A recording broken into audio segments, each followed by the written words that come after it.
After a few years of amateur photo and video just with friends, I got invited here to Leonidio in Greece to film their first ever climbing festival in 2016. I came back the year after to film the 2017 one, but I've not been here since. I'm back to photograph the 2024 festival, and I'm a bit more experienced, a bit more professional, but I still have a lot to gain by working on events like this. So this year, the plan is to take you guys along with me and explain why the benefits of working on events like this can be really, really useful, especially for those of you who are just beginning your climbing photography journey, as I was in 2016.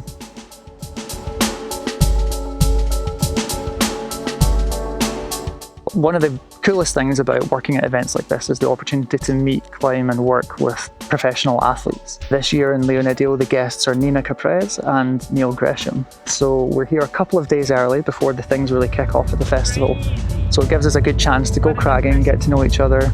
We're going to squeeze some rocks and take some pictures and see how it goes.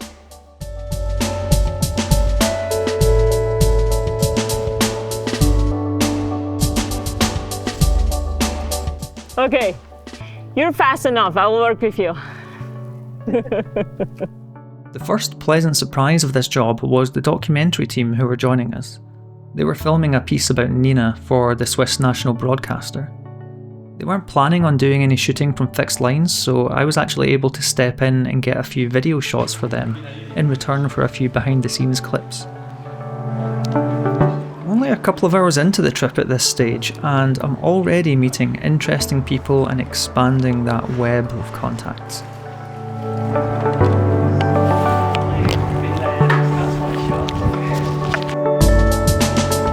Next, it was time to get some stills, and my goal here was to focus less on the route or the crag and more on Nina, who, despite being 6 months pregnant, was cruising this 7A+ as a warm-up. So that means getting close and shooting wide to try and get as much of the body position in the movement as I can, and trying to focus on capturing her face and all of the points of contact with the rock. Photographing Neil was pretty similar, but I tried to create a little bit more space between myself and the rock. And the aim here was to squeeze in a bit more of the context into the frame and to show off the beauty of this crag. One interesting observation here is Neil pausing halfway through this movement. When I asked him about it afterwards, he said it's an old habit from when photographers used film, and capturing the right moment often required a small pause mid-move.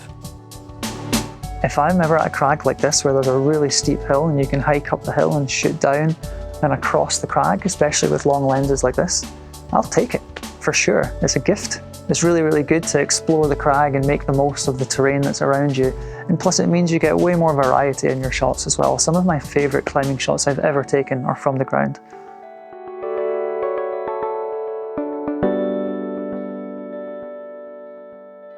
After a relaxed but productive day, we decided to head back. It's important to get some fast edits for the pros and the festival organisers to use on socials. But after that, it was time to try and recover as much as I could before the festival really kicked off. So it's the first day of full activities here at the festival on the Saturday, and we're at Teo's Cave Crag with Neil, Nina, and a bunch of people from the festival who've signed up to do a movement workshop with them. So today, for me, is way less about capturing cool climbing pictures, and it's much more about capturing the activities of the festival. So it's a little bit more work, it's a bit more of a brief than you would sometimes get on a regular crag day, but that's good. It's good practice, and it's nice to capture the more human side of climbing. It's going to be super hot though, so everyone's going to be pouring with sweat. But this crag is really beautiful. We're perched on this amazing ledge with a fantastic view behind. Hopefully I'll be able to get up on a rope as well, but we'll see how we're doing for time, the light and the temperature. But first things first, I need to start capturing the preamble.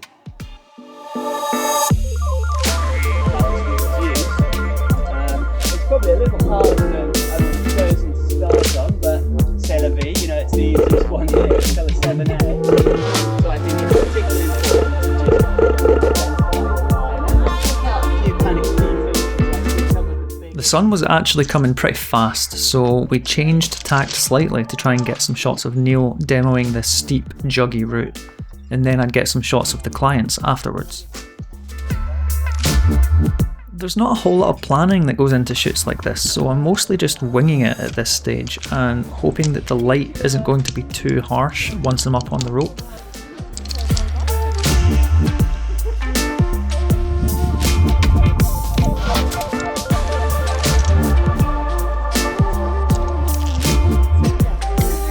As I'm ascending the rope, I'm starting to think that these sort of conditions aren't going to lead to any award-winning photographs, but it's really important to remember why I'm here and what the job is, and that's to capture the festival.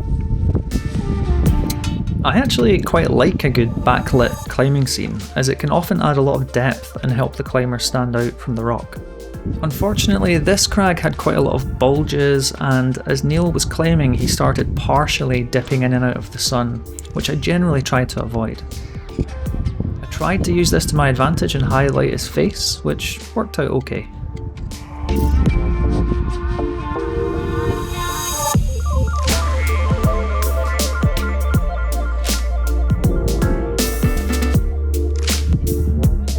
Just stop there for a sec, you can sit on the rope. As Neil got to the upper section, I was hoping to get a wide shot with the view in the background. The shape of the crag and the various bulges made this quite tricky to get a clean silhouette, so I focused on this darker patch of rock along with the backlit sun to help separate Neil from the background.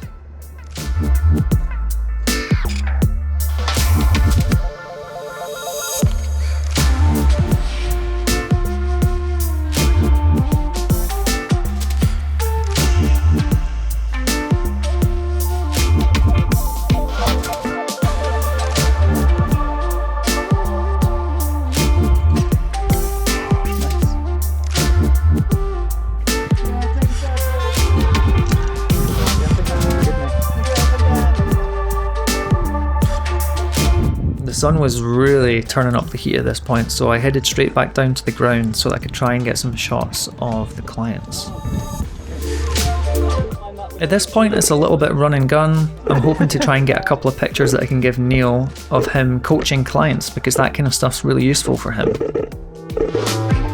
And I'll try and get a few sneaky behind the scenes shots as well. These are the kind of things that are really nice to be able to give the festival organisers, and they'll always find a use for these types of photos.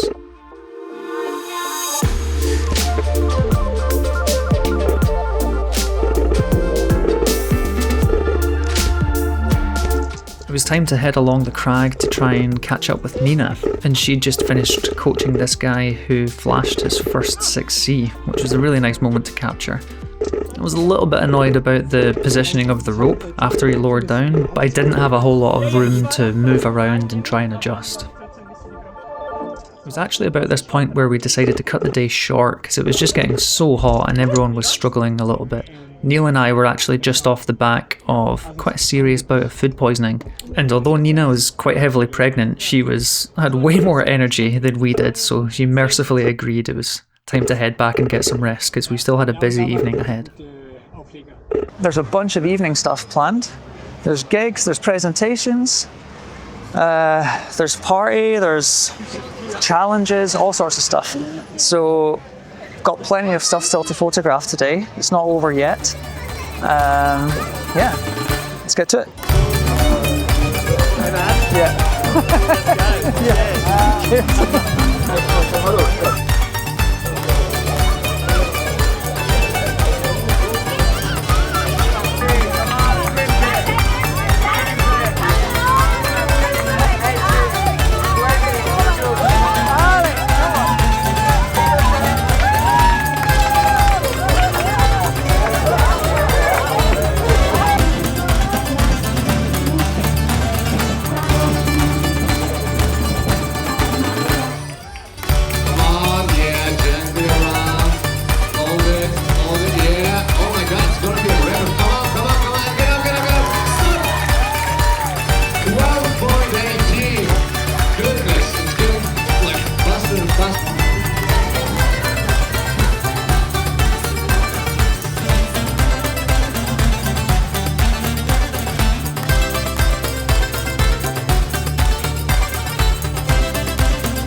After a super long day, it was finally time to back up all the footage, all the photos, and charge the camera batteries, as well as charging my own biological batteries, and get ready to do it all again tomorrow.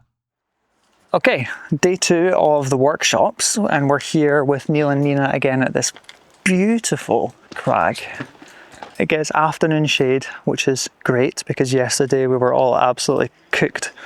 And it's this amazing olive grove with the sea down the bottom. It's pretty much right next to the road as well.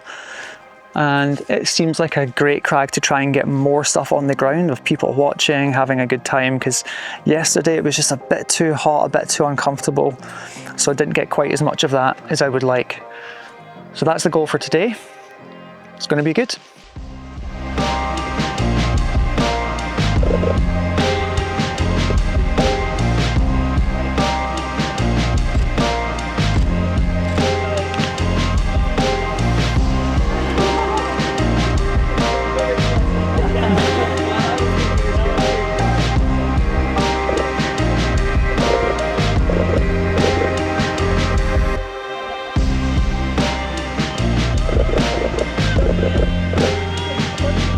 I was pretty happy with the photos that I'd taken on the ground, so it was finally time to get up on a rope and start shooting some regular climbers enjoying the festival.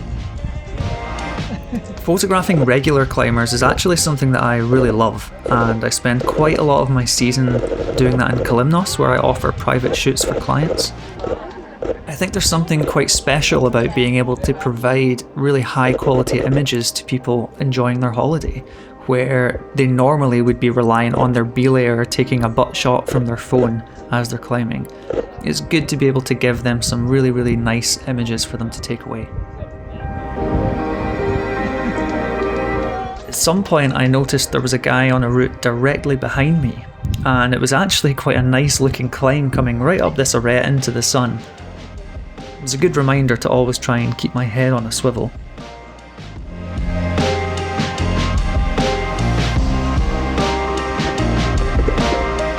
As I'm straining here trying to hold a leaning back body position, Kostis, a really, really talented young Greek photographer, was actually spying on me, and I just spot him here. It's always really great to meet other photographers, and I love connecting with them, and it's so nice to be able to get images of myself working because I'm so used to being behind the camera. So the festival was pretty much drawing to a close, and it was time for me to say my goodbyes and hit the road. I was leaving with a bunch of new contacts, plenty of good memories, and a hard drive full of thousands of images which still need to be sorted, edited, exported, and delivered. The festival organisers were super happy with the final images, and I just want to say a massive thank you to them for getting me involved.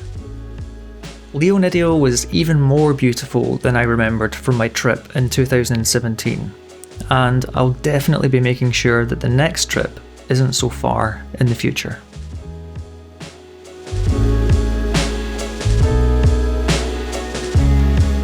So I'm back in Kalymnos after a week in Leonidio, and I'm just reflecting back on that experience. I can't imagine how it could have gone better in terms of what I was trying to get across with this video. Working with Neil and Nina, I feel like I learned a lot because they're so experienced. They've spent 30 years climbing professionally, working with photographers. It was really insightful to get their perspective. And I'm already here in Kalymnos with Neil, working on another project. He's fixing my rope just now. So that's already paying off. But also meeting Pierre and Lisa, who were filming Nina for a Swiss TV documentary. Things like that are really, really useful. I don't know what might come of that, but it was just such a serendipitous, fortunate encounter. It doesn't need to be big international festivals with big athletes, but just find events that you're passionate about or you're interested in and contact them. It really, really is such a great way to open those doors. And the Leonidio Festival in 2024, for me, was just the perfect example of that.